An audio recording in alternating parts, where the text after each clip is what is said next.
Okay, we're here, we're back again. It's only been 2 weeks since I've last done one of these, but it feels like years. So I am a bit rusty. I feel like I'm going to be a little bit rusty until I get back into my flow, I guess. Normally, I have like a subject that I want to talk about and reflect upon and give advice for and share my words of wisdom. Today, I have no subject, no inspiration has sprung to me. So it's just going to be a vibey time. It's basically just going to be like a voice message that I send my best friend, like that kind of vibe. And I guess I'm going to maybe give you some updates about what's been happening in my life, even though no one really cares. And spoiler alert, not much has happened. I smashed the top of my phone screen because I got really angry the other day. I can't remember what I was so angry about or so frustrated about. I think I was trying to print off some photos for my mum on my phone and the app. I think the app was being really weird and I couldn't find the photos that she wanted, and I was getting very confused about, even though I had done this process like so many more times in the past, for some reason that day I was just like not getting it right for some reason. And I was like really confused about what photos I was supposed to be printing out, and I was getting really flustered for some reason about the way the app was working, even though I've used the app a million times before. And I threw my phone, which I don't make a habit of doing. Here's the thing as well, I was sat down on the floor, like in the corner of my bedroom, having this spiral of anger while I tried to figure out this app on my phone. So it wasn't like I was throwing it from any great distance, but I guess the force of me throwing it through my anger just really messed up my phone, I guess. And when I saw it was smashed, because I'm an idiot, I don't have a screen protector, I said the C word, which again, I don't make a habit of doing that. So the fact that like my gut, like my first thing to do was just to like shout, "You little C word," like, yeah. So yeah, I got angry. And that's what happened. I've also just been feeling really anxious as well for some reason recently, which is a win, honestly, because it means that I'm in my body and I'm present and I'm not floating away. So yeah, I'm fully experiencing it. Yes, it's a bit sucky in the way that obviously anxiety is not very nice to experience. But also on the flip side of that, like I am obviously very proud of myself for feeling it and acknowledging it and sitting with it and trying to figure it out and figure out why I'm feeling this way, and trying is the key word, trying to self-regulate and regulate my emotions. And sometimes it doesn't do all that well, but that's fine. It's like there's a clip of Luke Hemmings and it's one of my favourite things in the world, and it's him sat at like the back of a car or something, and he's just sat there and he's like, and he says in this like really like high-pitched funny voice, which if you haven't seen it, go like Google the original or something, but he says, "I feel nervous, it's nice to feel something." And honestly, that is how I feel with my anxiety. It's like, you know what, I'm not floating away, I'm not disassociating, I'm here, I'm anxious but I'm still here. And I keep getting those like TikToks come up for me about like, do it anxious, do it nervous, do it not perfect, do it flustered. And you know what, I'm here and I'm doing it anxious.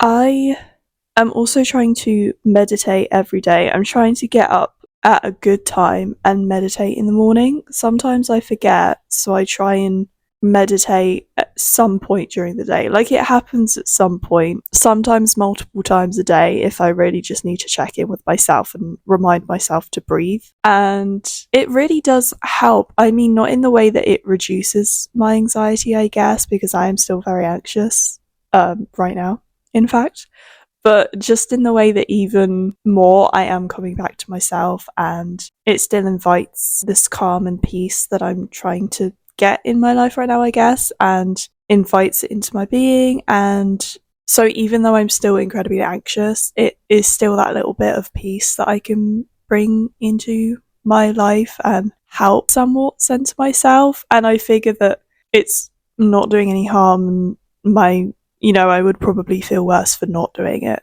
So it's that little piece of calm that I have in my life. It's weird looking back because when I was a teenager, I kind of did really believe and tell myself that this was just something that I would grow out of. Because I guess I started experiencing anxiety when I was a teenager. And, I would just tell myself that I would get so much more confident when I'm grown up and when I'm older, and the anxiety would just go away like that and I'd never feel it again. And I'm in my early 20s right now, and so far that has not been the case. And I had a moment the other day where I felt very frustrated and really sad, not at myself, which I'm very proud of. I'm proud that I didn't beat myself up. I'm proud that I wasn't blaming myself.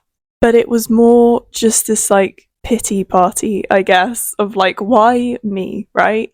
I know everyone experiences anxiety throughout their life to certain degrees, but I'm one of those people that kind of feels it and experiences it every day to certain levels, I have good days, I have bad days, everyone does. But I kind of had this moment where I was like, this sucks. I feel like this is just something that I'm gonna have to live with. I came to the conclusion that I was like, okay, for now, this is me and this is what I've just got to deal with. But on the flip side of that, I kind of also had a moment where I was like, this is really shitty. This sucks. Why me? I'm not God's strongest soldier. I am I am an anxious mess who just I don't know what to do with this. And I'm probably doing a lot better job than I think I am. I just had a moment of this sucks and this is going to be my life. But then it's also just, it's that, I can't think of the word, but it's that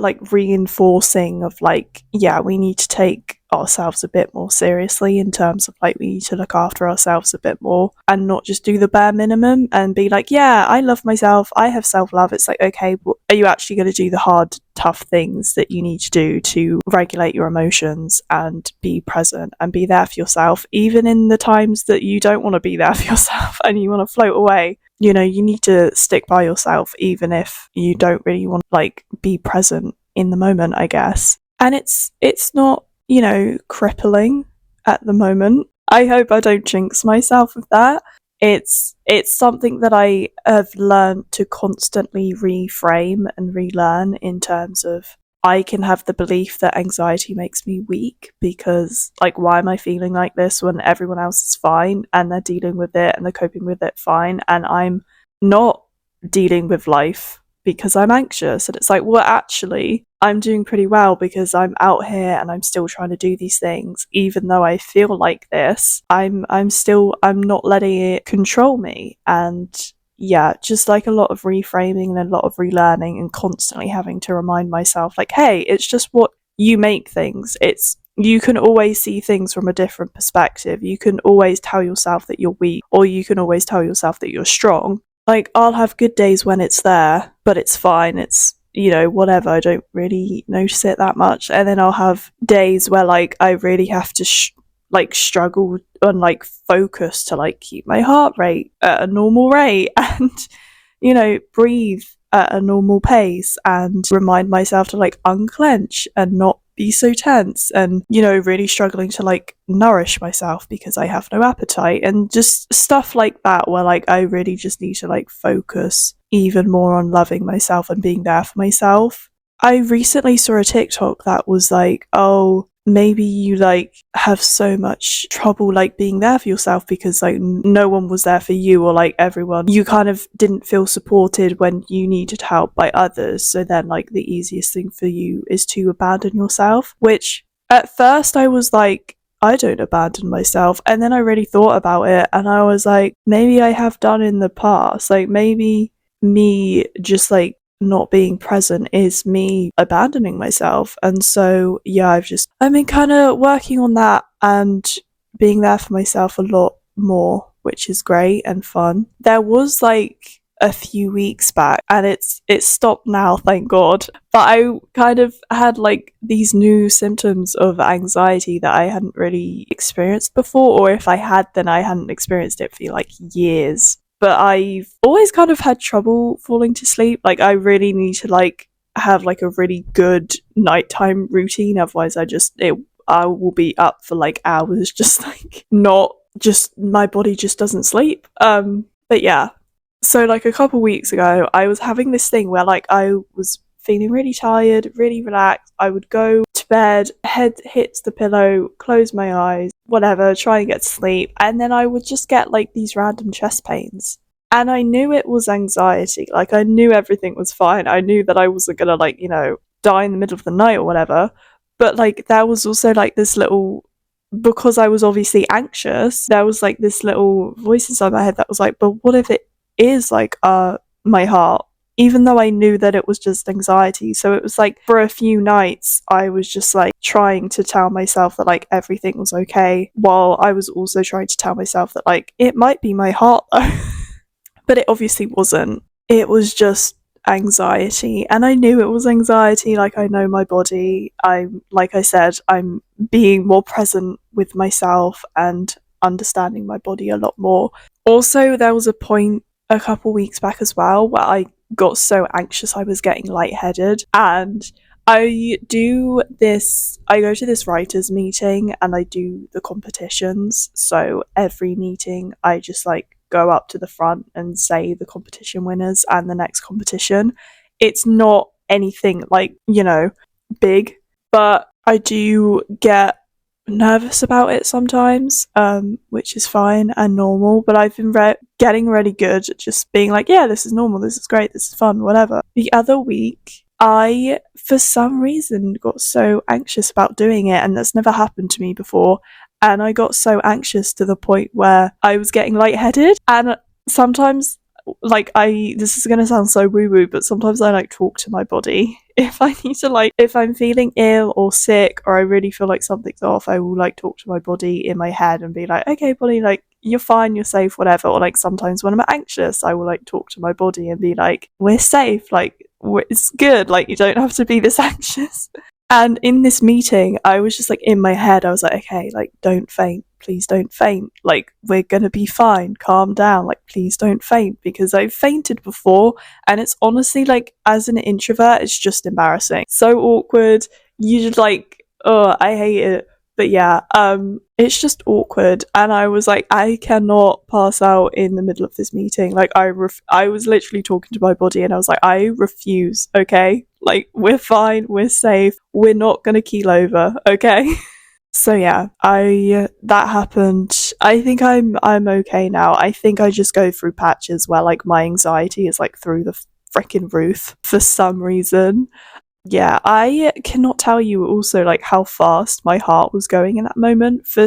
That's the weirdest thing as well. It's like, sometimes, most of the time, anxiety is triggered by, like, shit all. Like, there is nothing that would make me anxious, and yet here I am having a panic attack. And I think, like, for people who have never experienced that and they've never experienced anxiety, it's very easy for people to just say, like, oh, it's not a big deal, or, like, calm down. Like, and I have been told to calm down in many instances in my life, and I was like, babe, if I could, like, I wouldn't be having this trouble.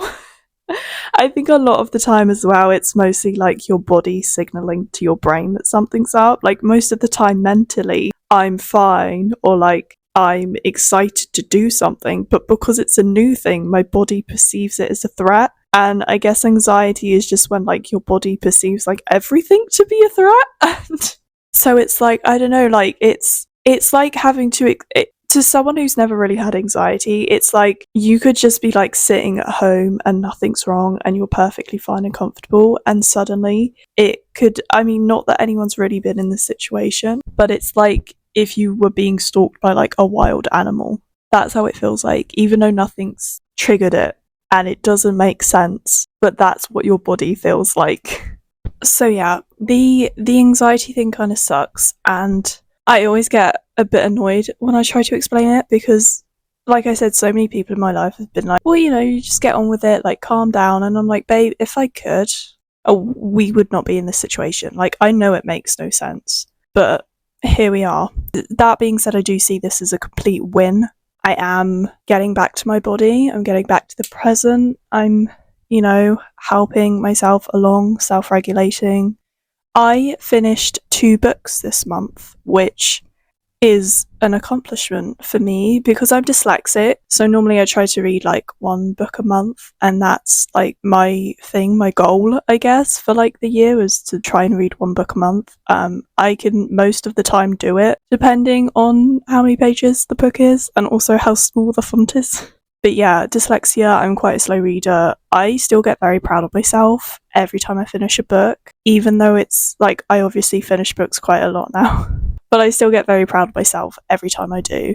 And yeah, I love reading. But I feel like every sentence I start with is just, I saw a TikTok, I saw a TikTok. I swear this is going to be like the last time that I say it in this video. But I saw a TikTok where this girl was basically reviewing or like showing what books she read last year. And she was going by like month. And this girl read like 8 to 10 books per month, and that's just like, what a powerhouse of a woman. That could never be me. I was so in shock, and I was literally telling my mum about it. It may not sound like a big deal to you, but it was a big deal to me. And so yeah, I was talking to my mum about it, and I was like, that's crazy that she could read that many books in a month. That's amazing. Like, my limit is 1 and that's it. Fast forward now to April, and the month is still not over currently. I don't know when I'm going to get to upload this, but the month is still April currently at time of recording, and I've already finished 2 books. One was Times Convert by Deborah Harkness. I love Deborah Harkness so much. I'm so far up that woman's arse. I love her books so much. If you don't know, she's the writer of like the All Souls world, like A Discovery of Witches.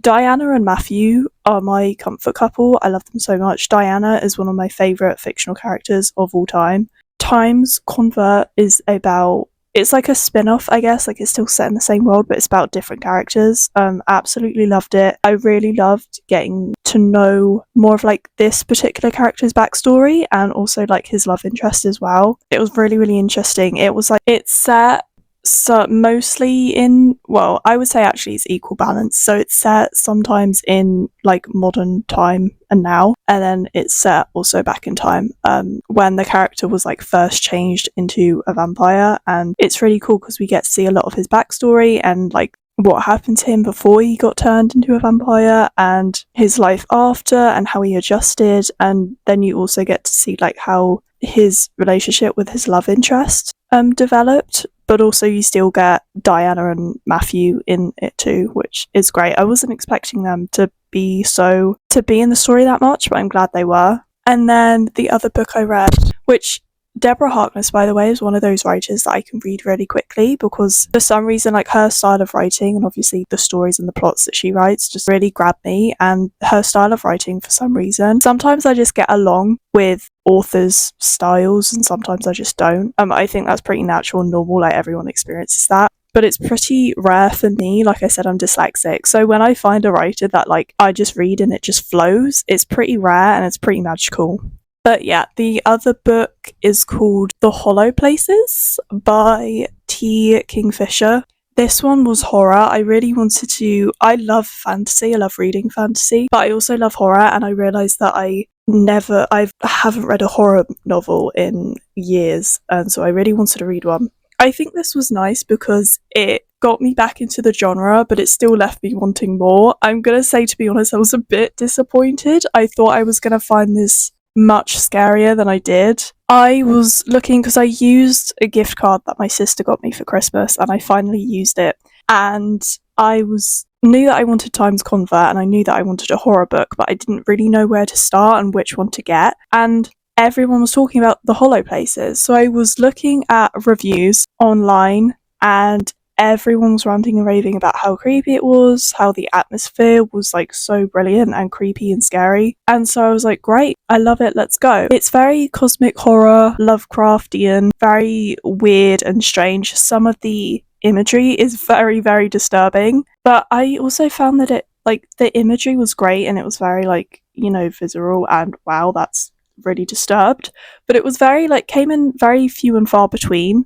So even though I did get scared, or not scared. I did get a bit like shocked and a bit creeped out and a bit like, looking over my shoulder for some of the bits, but it didn't really last that long, and it was very rare that I felt it, which I don't know, I wanted a bit more. Like, I wanted to get scared out of my mind, and I really loved how it was written, though. It was very, it was from the character's POV, first person, and it was very conversational. And I normally don't really like books written in that style, where the character's like, oh wow, like I'm like this and I'm like that, and I'm making quirky jokes because I'm a quirky person. Yeah, I really don't normally gel well with books written in that style for some reason. But this one, it took me like a few chapters to really get into it, but once I got into it, I really loved it, and I think it suited the genre, but more, I think it suited the story really well. It really reminded me of like those old Twitter ARGs that we had like ages ago. I don't know if anyone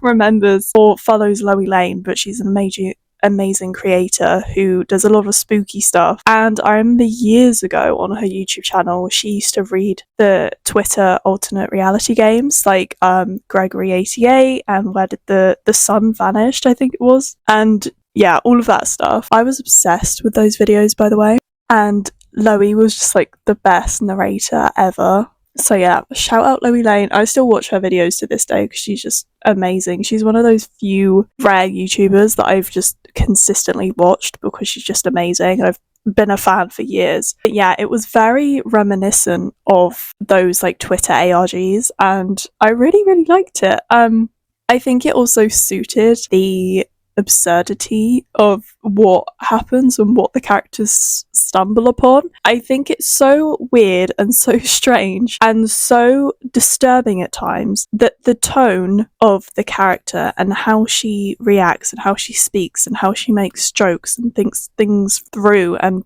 talks to us, the reader, I think it works really, really well with balancing out that sort of absurdity and making it seem more real, because the characters seem, I don't know, I feel like the characters seem, it's very mundane in the way that it's written and very almost too chill. The absurdity of everything makes it believable. I don't know how else to explain it. I'm not doing a very good job of explaining it, but yeah, the absurdity of like what they discover paired with the absurdity of how normal and natural and like chill the characters seem to be, and the realistic sort of funny, dry, sarcastic dialogue, it really just balances out the whole thing and makes it believable. So yeah, I really enjoyed the tone of it. I really enjoyed that aspect of it. Like I said, I did want to get scared, and I did not get scared. There was a lot of atmospheric detail and a lot of, oh, that's strange, but like in my head I realized that if I was the main character in a horror novel or in a horror movie, nothing would happen and it would be over within 10 minutes or like 10 pages.